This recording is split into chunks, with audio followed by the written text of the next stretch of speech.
And good afternoon. Welcome to Today to Races presented by Fidelity. First, I'm Stan Salter along with Keith Fustel. Weather going to be a factor this afternoon here at Pimlico as we have a rain going on right now. We're off the turf. Main track will be sloppy as we kick things off. Sloppy and sealed, and I think it's going to stay that way the entire day. Luckily, looking forward to next week. I think the weather's going to take a little bit of a positive turn and get some sunny days, some sunshine, some dry weather, and dry things out around here in Baltimore. All right, so you saw a picture of the main track. It is sloppy in the 50s with rain, and you have weather for next Friday, Black-Eyed Susan Day, and next Saturday, Preakness 144. Weather looking good for both days, like in the 70s, partly sunny, a little cloud cover, so it's not too hot, so perfect. I'll take it. We're due for a good weekend. Bring it on. Looking forward to it. All right, race one kicks off the rolling super high five. We have a no. Okay, forget that. Race one kicks off the early pick five, the popular early pick five, industry low 12% takeout on both your pick fives here at Pimlico. Race one, we're off the turf. We're going a mile in a 16th, main track rated sloppy. 3-year-olds and upward. I go with the 6 Torpedo Tom, a first-time starter for the Hall of Famer Shug McGahee, a 3-year-old colt by point of entry. Forrest Boyce will ride. I go with the 6 Torpedo Tom on top here for Stronach Stable. Okay, first full out of this mare who did win 5 times on the main track. So the main track shouldn't be an issue. Off-track breeding certainly there within the family. I go to the 1, It Got Grandma. Reported first-time gelding for this son of Congrats. And I tell you what, looking at the family, the foals are 4 for 15 combined on an off-track stand. This horse took a lot of play in debut as a 2-year-old back in November up in New York. Things really haven't panned out yet. I think the key is reported first-time gelding, a little different racehorse today. I think this horse was going to have tractable speed in here. Obviously, the breeding suggests off-track is going to have to catch the horse to the outside. The 9 who almost pulled off a whale of a shocker down at Gulfstream on the turf first time out at 92-1, and that's Hard Red Candy. Yeah, Mario Pino back in town to ride this afternoon here at Pimlico. Looking forward to seeing him. So it's a 4-horse field here in the opener. Victor might try to just go right to the front from the inside here on It Got Grandma. Yeah, I think he's going to have to go and get position. Hard Red Candy was pretty hard urged to get the lead down at Gulfstream, but looking at the all-track breeding there, it's there. The mare, she could go long and won on the dirt. She was 3 through 13, made $160,000, running some pretty good buyers on the dirt. So the move to the main track for the 9 shouldn't be any issue as well. All right, let's turn the page. Race 2 will kick off the early pick 4. We're going 6 furlongs in race 2, claiming 12,500. Filly mares 3 and up. And I go with the 3 on top here, the 3 She-Core. Okay. You like She-Core as well. Felix Pinero, the 7-pound apprentice, will ride for Kenny Cox. And this 4-year-old filly by Frisian Fire, she just won her 5th race. That was a tough beat nickel she won late April at Laurel Park. She got a big 66 Beyer speed figure. That towers over the rest of the field if she can duplicate that once again today. Now, her off-track form, she's 0 for 7 on an off-track, but 3 seconds and a third, so that's good enough. I'll go with she's stepping up here for Kenny Cox off the claim, but you get 7 pounds off with the apprentice Pinero, so I go with the 3 She-Core on top. Yeah, improved speed. She really never showed that kind of speed. Now, that was on the drop for Claudio into a new barn, but Kenny Cox having a great year thus far. 6 wins, hitting at about a 30% clip. I go to the 5, Robin's Destiny. Been a long time since a win, but we've got Trevor. This horse you can kind of get away with a little subtle drop off of the bad line. Was stumbled at the break, lost all chance. Comes out of races 2 back, 3 back, much better than this. I think an aggressive ride is in store by Trevor McCarthy. Going to put this horse right up with the pace. There is not a lot of true speed in race number 2. Yeah, Ness and McCarthy, they're red hot. Ness 5 for 8 for the meet here on opening week. McCarthy 6 for 15. They're hitting at 83%. Ness and McCarthy. So the 5 Robbins Destiny going to be tough. The 2 Dial In first off the claim for Claudio Gonzalez. Victor Carrasco. This filly by Dialed In. She has a win in the off going, so she has that in her favor. You like the 2 as well. Yeah, did a lot of dirty work chasing last time. Natural speed, and I think you might see even a little bit more speed from her first time in the Claudio barn. All right, let's turn the page here. Race 3 will kick off the 20-cent Rainbow Pick 6. We have a little carryover in the Pick 6. By the way, some big payouts yesterday in the multi-race gimmicks. The early Pick 5 paid almost $30,000. Yeah. Late Pick 5 paid well, but we'll have a nice carryover here. No one had the jackpot in the Pick 6. We'll have a carryover in this, a little over $1,000 for the 20-cent Rainbow Pick 6. My co-host in the afternoon, Tim Tulloch, he has a ticket. Let's check it out, see how he played today's Pick 6. There it is, $64.80 play. He goes 3 deep in race 3 with the 3-9-10. Race 4, that's a starter allowance going 2 turns. He hits the all button. Race 5, he goes with a 6-8-10. Then in race 6, he has a single there. In race 6, he has the 4 Quit Your Moanin' on top. I have that filly on top as well. The Bug Boy Correa and Hammy Smith, they teamed up for a winner on opening day. They team up here with the 4 Quit Your Moanin' in race 6. And then he's 3 deep in race 7 with the 1-2-8. And then race 8, he goes with the 4-6-7. You can study his tickets some more. All of our tickets on the Pimlico.com website underneath the handicapping section. Race 3 off the turf, 5 furlongs, sloppy track, claiming 16,000. Filly mares 3 and up. Never won 3 lifetime or straight 3-year-old fillies. I end up with the 8 on top here. I am on my way. You get Daniel Centeno to ride this mare by Jumpstart for trainer Gustavo Chacan, as this mare has speed.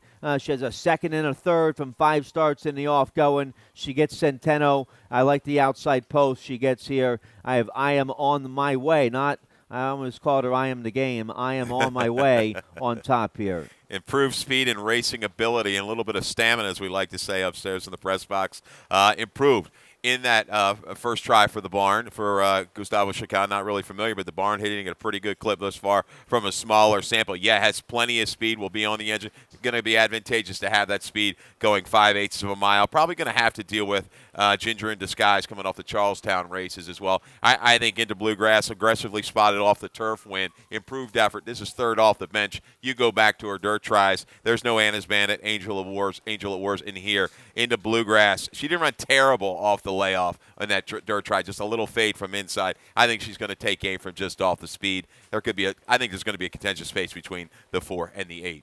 All right, the 3 in the Bluegrass, third off, a long layoff here for trainer Mike Trombetta. Julian Pimentel will ride. These two teaming up next Saturday with Win in the Preakness. We both looks like we like the same 4 here in race 3. The late pick 5 will start in race 4. Industry low, 12% takeout on both your pick 5s here at Pimlico. We're going a mile and a 16th here in the 4th, 25,000 starter allowance, 3 and up. Never won 2 lifetime. The 4 Bandito, my top pick here in this race. No carryover, paid I believe $1,800. The late pick 5 yesterday. Early pick 5 paid almost $30,000. But I have the 4 Bandito on top here in the 4th. You like Bandito as well. Antonio Lopez rides this 4-year-old for trainer Marco Salazar. Been very consistent his last couple races. A good second at Laurel late March, and then came back late April. It's about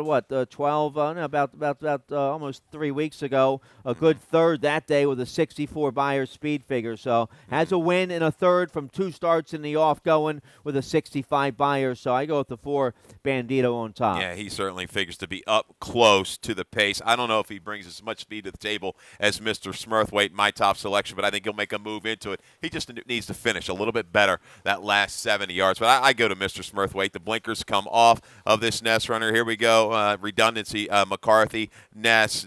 Going to probably team up with another one. This looks very, very live. Could certainly win, albeit at a very short price here in the 4th. Mr. Smurthwaite is half to a $1.2 million earner, international star, a couple other wins in the family. I think I saw DC Dancer in there. Horses that can go ahead and stretch that speed and go long. Mr. Smurthwaite, the blinkers come off. That might be a positive. He showed more speed at Tampa without the blinkers, believe it or not. I think he's right on the engine today.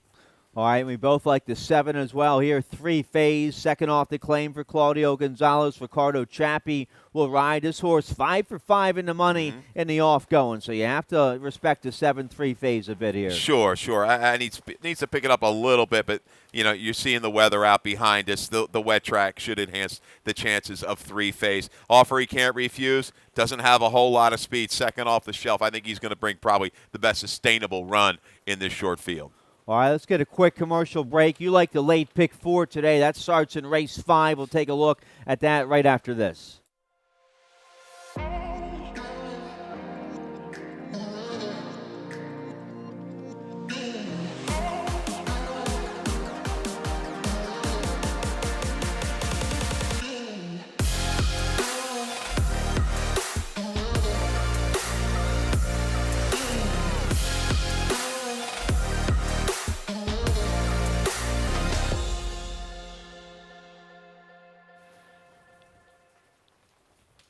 All right, late pick 4 today starts in race 5. We're off the turf, 5 furlongs here in the 5th. You like the late pick 4, Keith. Let's check out your ticket, see how you played it. Yeah, we're going to have one single along the way. Get you started in race 5 with the 6 and 10 overexposed, maybe the speed of the speed. Also, like the 10 in there, Sudden Hope to maybe track today. 6th race, we go 3 deep with the 2, 4, and 6. 7th race, a single, really like Pendrell Moon today. First time in the barn of Jamie Ness. Then we're going to spread a little bit in race 8, 2, 3, 4, 6, 7. I think it's a wide open nightcap. $15 for your late pick 4 ticket. Well, let's take a look at the 5th. 5 furlongs claiming 12,500. Filly and mares 3 and up. I go with the 6 on top here. Overexposed, I think, my best bet of the day. A 4-year-old filly by It's No Joke. She's 2 for 2 on the off going. Last time she was on a sloppy track last November at Penn National against First Level Allowance Company. She whistled that day from the 1 hole. She went right to the front,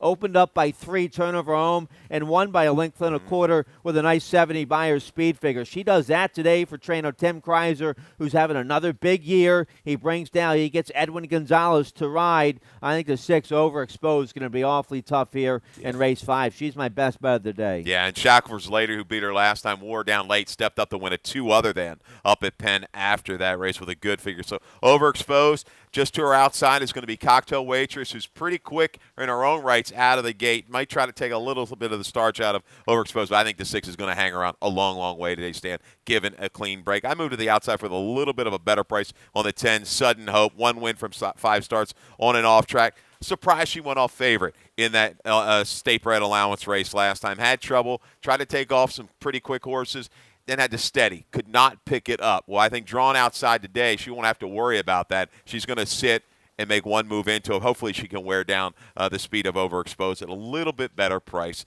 in today's 5th. All right, so we like the same 4 there in race 5. Let's turn the page here. Race 6, we're going 6 furlongs, claiming 8,000 3-year-olds and upward. Never won 2 lifetime. The 4, Quit Your Moanin'. I believe we have a video spotlight on this 4-year-old son of Dunn talking, a South Carolina bred. Here's the video of Quit Your Moanin' from late April. Yeah, Gelding I saw down in Ellery not too long ago and got a little prep down there, a little workout, and came right up. I was surprised to see this horse in for 10,000, but got the job done just off the pace, off of a duel, makes a bid 3 wide, and gets joined from the outside by a Blue Danube, who looks like he's going to just roll right on past. But Quit Your Moanin's not going to have anything of it. He's going to battle back under the right-handed stick of Keelay's, and I tell you, resilient effort here, coming back here through the final 1/8 of a mile by Quit Your Moanin'. Aggressively spotted, right back off of the maiden score. Going to go for the 2 in life for 8,000. They mean business. Some speed to target in the 5, flat out mine. A stalk and pounce kind of trip in store for the 4, Quit Your Moanin'. But dead game, a lot of heart coming back, and was certainly dead fit coming off of those longer workouts down at Ellery. All right, so yeah, I have Quit Your Moanin' on top. Correa and Hammy Smith, they had that big win opening day. You go with the 6, Great Nation on top here for Charlie A. Frock. Yeah, just trying to squeeze out some prices. Some of these shorter fields today, it might be tough to get a horse that pays $15, $18. You're going to have to deal with. Take what they give you, move on, turn and burn all the way through this race car. But Great Nation, I think showed a lot of heart, and she finally gets a trip over. Finally gets tripped over his home racetrack. You know, he's worked well over this course. Went through a tight opening last time along the rail. Had to wait a little bit leaving the 8th hole. I think Great Nation has a little bit more tactical speed than what he's kind of shown. I think he's going to show it today in this shorter field, get position, and may pull a little bit of an upset here for the Team Frock. All right, and we both used the 5 here, flat out. Mine comes off to lay off now in the Jesse Cruz barn for Wasabi Ventures. Antonio Lopez will ride. This 4-year-old has some speed. 0 for 1, though, on an off track. He is the speed of the speed. He was working down at Oaklawn. I think he set sail. Can he get the distance? I think he's going to be right there at least till about the 8th pole. Yep. Okay, all right. Let's turn the page here. Race 7 will kick off the late daily double. We're going a mile and a 16th on the main track, claiming 16,000 here. And the Super High 5 starts here in race 7. We'll have a carryover in the 7th, $1,134 for the Super High 5 carryover here in race 7. We're going a mile 16th, main track, claiming 16,003 and up. Never won 2 lifetime. I go with the 10 on top here. Broker's Reward. You get Victor Carrasco to ride to 10 for trainer Mike Trombetta, 4-year-old by Power Broker. I had a nice maiden score going a mile at Laurel back in early March. I was against maiden 16,000, 43 buyer that day. And then tried Starter Allowance Company last out. That was too tough. He was 21-1 in there. Didn't have the best trip. He Shortlist, who won the race, came back to win. So that was just a tough spot. He comes back in an easier spot today. He showed a little speed in the mud in his debut last January. That was against Maiden 40 at Aqueduct, going 6 furlongs. So he might maybe try to show a little speed today from the outside with Victor Carrasco. Yeah, might be able to live a little bit closer. Just had to be avoided maybe that wide trip around the first turn. You've got Seattle Rick that's going to have a little pace in here, even the 6 Golden Noguez. So you've got those two going out. I really like a horse in here. I was surprised you didn't throw him in there. The 8-horse Pendulum Moon, McCarthy, and Ness again. Horses only tried the main track one time. That was back in January of 18 as a was that a 2-year-old, right? 3-year-old? Anyhow, I'm looking at this horse. No Lasix, no blinkers, gets beat a pole. Transfers over the turf. Since being gelded, he's done better, okay? He's handled the distance. Looking at the family lines, half the Moon Gate Warrior. You've seen this horse around here. Really good starter type. He's won, I think, almost 12-time winner. 4 for 9 on the off track is Moon Gate Warrior. The mud breeding is there. Improved since gelding. I don't mind the move back to the main track at all here. Going for a red-hot barn. I really like the 8 today, Pendrell Moon. Well, McCarthy and Ness, they're only 83% together. I go for those Carla Morgan stats, first-time Lasix off the layoff. So I didn't use the 8, but McCarthy, Ness probably going to get played, probably going to be one of your favorites. The 9 I have in my exact. You didn't use the 9 here. Seattle Rick, Xavier Perez aboard for Jerry Robb by Street Brawl. So 0 for 1 on an off track. Had a nice maiden score on the turf last October. Second off the layoff today. Ran a decent race against Starter Allowance Company last out. He's taking a little bit of a drop today, second off the layoff. Yeah, I mean, if he can kind of avoid any kind of duel, up with Golden Noguez, maybe he'll outrun him. Those two seem to provide the speed. It's out, top of the stretch home. Can Seattle Rick keep going? I think Pendrell Moon, though, this is a good one here today. I really like this horse. All right. A strong opinion there on the 8 Pendrell Moon. Let's take a look here at the finale. Race 8, we're going a mile and a 16th, claiming 16,003 and up. Never won 2 lifetime. We both like the 7 here. Tri Colors. Great form on an off track. 1 win, 2/3 from 3 starts in the off going. Last time in the mud last March. Broke his maiden for maiden 25,000, going 2 turns at Laurel. He's going to go 2 turns a day at Pimlico on a sloppy track. So I go with the 7 Tri Colors. McCarthy with a good shot, I guess, to take the late daily double. Trying to take the late double. I think he's going to be part of the flow in here, along with, LaGrosseville. They hooked up before in a race. LaGrosseville, the 3-horse, got the better of Tri Colors. Same thing. Grand Oasis got the better of my top selection a couple times. Road to Oz, but I really liked the way Road to Oz finished. Was confidently handled early on, let the pace just go, and it wasn't an overwhelming type of pace. This horse finally finished up the way I thought he could finish, widening by 3 3/4. I think it's a little bit better than that 53 buyer. Grand Oasis. It's going to be a short price. I think he's vulnerable in here. And even Wall. I mean, Leo Ambrosi, this horse has done okay since being claimed. Might want a little bit more flow up front, but just might get it. And the extra ground, I think, is going to suit him today. Certainly off track shouldn't be an issue. Going back at that long line, that family back there for Dickie Small, those runners could handle the off track. All right, and Leo had a nice big win at Laurel Park. And, I like the breeding there of the 2. Wall. So let's see. We both. I used the 6, so I like the 3 here. You didn't use the 3. I Dreams. did not. Dreams Are Passable. Carol Sedania aboard this filly for trainer Scott Lake. She's a 2-time winner on an off-track, a second as well. So I like the off-track form here for the 3. Dreams Are Passable. All right, there you go. We're all, for small fields today, we're all over the place today. Not too many races where we had the same horse on top. So so that means some competitive races. Maybe you catch some more big prices today. Horacio Caramanos, he caught 3 big prices yesterday. He had a big Saturday with a 3-win day. They all paid big. And I tell you, maybe next week we have a little bit of time. Today, you can see with the weather and everything, things had to be kind of rushed a little bit. I tell you, get a video on Pepper Sprout, that Eddie Graham firster that Horacio rode yesterday.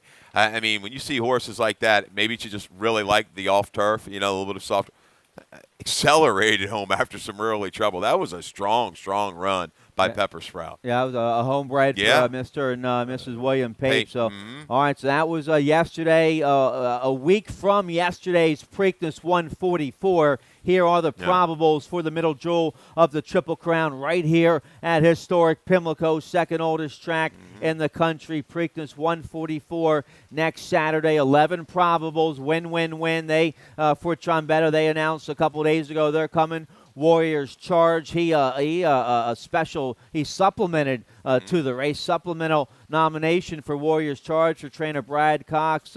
Improbable for the Hall of Famer Bob Baffert. He's going to be your likely favorite. Yeah, I think I see him sitting a little bit about 2-1 now. That field's up to 11 horses. Second choice, I'm going to make War of Will, and that's 7-2-4 range. But the value horses, Brad Cox is coming up here loaded. Warriors Charge, I think, is live. Owendale, an interesting type, suddenly just, popped up and ran that race. I think they were expecting a couple works recently for those two. Look positive, obviously, always mining. This is the real test for him, but I think he's going to slip away in an okay price. And another twist of fate. I mean, he's shown he can handle any surface. Reports of him with a really strong work of late. So, interesting field to say the least. And then you got win lurking for Trombetta. Yeah, win, and always mining. They're up at Fair Hill. The first, what I hear, maybe the first Preakness horse that will be on the grounds, it might be the Mark Casse horse, War of Will. That might be early Tuesday morning. I'm not certain on that. We'll have confirmation hopefully later this afternoon when the first Preakness horse will get here at Pimlico. We'll have all that. We'll have the arrival for all the Preakness horses, and we'll have video of all the Preakness horses training this week. You can get your tickets, Preakness.com, Preakness.com, for all your tickets and information, for all your news, all the press releases that are going out for Black-Eyed Susan Day and Preakness Day, all the undercard stakes. Go to Pimlico.com. Several press releases coming out daily about all the stakes next Friday, Black-Eyed Susan, and next Saturday, Preakness Day. They're taking entries today for Black-Eyed Susan, and the early report I got from President and General Manager Sal Sinatra. Entries looking pretty good for Black-Eyed Susan Day. In the last several years, that card has been a very, very strong card. Yeah, Coley and the rest of the crew, the whole racing office, the whole team has done a great job. Yeah, I talked to Coley before coming on set, and he said things look really good. He goes, you got your work cut out for you.